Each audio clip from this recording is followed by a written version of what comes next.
Assalamualaikum warahmatullahi wabarakatuh. Saya Sarifudin Ma'ani Hasiro, calon guru penggerak Angkatan 9 Kabupaten Gorontalo. Kesimpulan dan refleksi pemikiran Ki Hajar Dewantara. Sebelum mempelajari filosofi pendidikan Ki Hajar Dewantara, pemikiran yang ada bahwa murid datang ke sekolah seperti kertas kosong yang belum memiliki pengetahuan apa-apa dalam dirinya. Murid yang datang ke sekolah tepat waktu adalah murid yang rajin dan memiliki tekad yang kuat dalam belajar. Murid-murid akan mampu menyelesaikan pembelajaran ataupun tugas yang guru berikan tepat pada waktunya karena guru telah merancang agenda pembelajaran secara detail dan sistematis. Pembelajaran di kelas memerlukan peran guru yang sangat dominan di kelas, mulai dari membuat tujuan pembelajaran, menjelaskan materi dan latihan soal hingga menarik kesimpulan pembelajaran hari itu. Pembelajaran di kelas harus dilaksanakan sesuai tuntutan kurikulum. Tidak peduli murid telah siap menerima materi lanjutan atau tidak, melainkan cenderung mengejar materi yang harus dituntaskan dan akhirnya kembali kepada cara terpraktis, yaitu metode ceramah. Setelah mempelajari filosofi pendidikan Ki Hajar Dewantara, menyadari bahwa pemikiran tentang murid dan pembelajaran masih kurang sesuai dengan pemikiran pendidikan dan pengajaran yang diajarkan oleh Ki Hajar Dewantara. Setelah menjalani proses belajar tahap demi tahap dilakukan, mulai dari diri untuk memahami materi, eksplorasi konsep melalui diskusi, ruang kolaborasi dalam bertukar pikiran tentang pendidikan, demonstrasi kontekstual pemahaman yang diperoleh, dikuatkan dengan elaborasi pemahaman bersama instruktur hingga terlatih mengeksplorasi kekurangan diri dan upaya perbaikan, maka kita harus mulai merubah pemikiran dan perilaku terkait pendidikan dan pengajaran. Perubahan pemikiran atau perilaku yang akan diterapkan antara lain, murid bukanlah kertas kosong, melainkan kertas yang masih buram tinta yang tergores di dalamnya. Disinilah peran guru bagaimana menebalkan tinta buram tersebut menjadi tulisan yang jelas terbaca. Artinya, pada hakikatnya setiap murid telah memiliki bekal pengetahuan dan kemampuan sendiri. Namun potensi yang ada tersebut penulis latih dan kembangkan hingga mereka menguatkan kodrat dengan baik. Murid yang tidak datang tepat waktu ke sekolah bukan berarti mereka tidak memiliki tekad yang kuat dalam belajar. Disinilah mulai mencoba untuk dapat memahami kondisi murid, apa yang mereka hadapi dan alami dalam kehidupannya.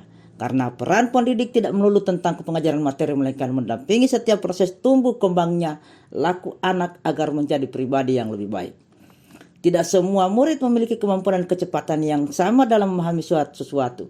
Disinilah mulai mencoba untuk mengelola pembelajaran agar setiap murid dapat melaluinya sesuai dengan kemampuan dan gaya belajarnya, memberi mereka ruang kreativitas belajar yang berbeda, hingga akhirnya mereka menemukan sendiri arti merdeka belajarnya. Guru bukanlah sumber utama atau satu-satunya tentang pembelajaran. Disinilah awal mulai mengeksplorasi beberapa sumber informasi yang dapat mereka gunakan. Artinya, pendidik sebagai pamung yang menuntun dan mengerahkan segala potensi yang ada pada murid menjadi hal yang akan bermanfaat untuk kehidupannya, baik sebagai individu maupun sebagai masyarakat. Setiap murid memiliki kebutuhan belajarnya masing-masing. Disinilah mulai mencoba memahami apa yang sebenarnya mereka harapkan, selalu melalui proses belajar bersama dengan guru. Beberapa hal atau langkah yang dapat segera diterapkan di kelas agar mencerminkan pemikiran Ki Hajar Dewantara dengan baik, yaitu sebagai berikut. Melakukan asesmen diagnostik kognitif dan pemetaan bakat minat potensi murid. Hal ini penting karena potensi dan kebutuhan murid belajar yang beraneka ragam. Hasilnya, asesmen dapat digunakan sebagai acuan untuk menentukan strategi pembelajaran yang akan dilakukan, tentunya strategi pembelajaran yang berpihak pada murid. Menggali ide kreativitas dan inovatif dari berbagai sumber. Guru harus aktif mencari pengetahuan dan pengalaman belajar untuk meningkatkan kualitas diri guru sebagai pendidik, sehingga proses pembelajaran yang akan guru hadirkan di kelas tidak monoton, melainkan sebagai kodrat alam dan kodrat zaman murid. Mendesain dan menjalankan pembelajaran yang berpihak pada murid.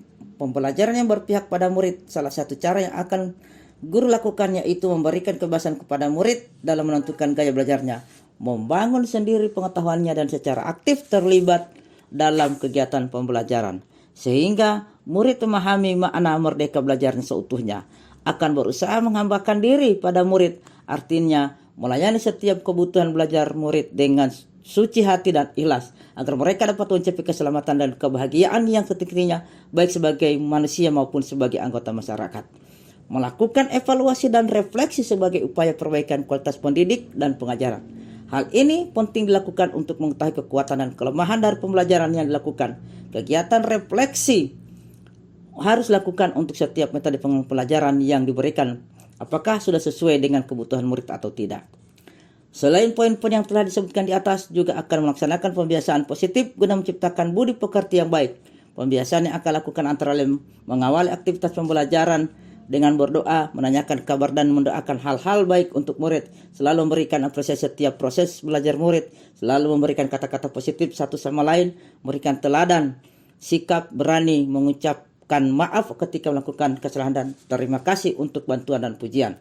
Refleksi tentang pemikiran kajian diharapkan dapat mendukung terwujudnya visi misi SMP Desa Telaga untuk terus membangun karakter, membangun inovasi, dan berani unggul melalui implementasi pemahaman pemikiran kajian Nusantara, akan dapat menciptakan budaya pembelajaran yang positif sebagai karakter diri yang sesuai dengan kodrat alam dan kodrat zaman, menggali kreativitas dan inovasi guru dan murid dalam proses baik bersama sehingga munculkan jiwa kompetitif yang berani unggul mengembangkan segala potensi dirinya.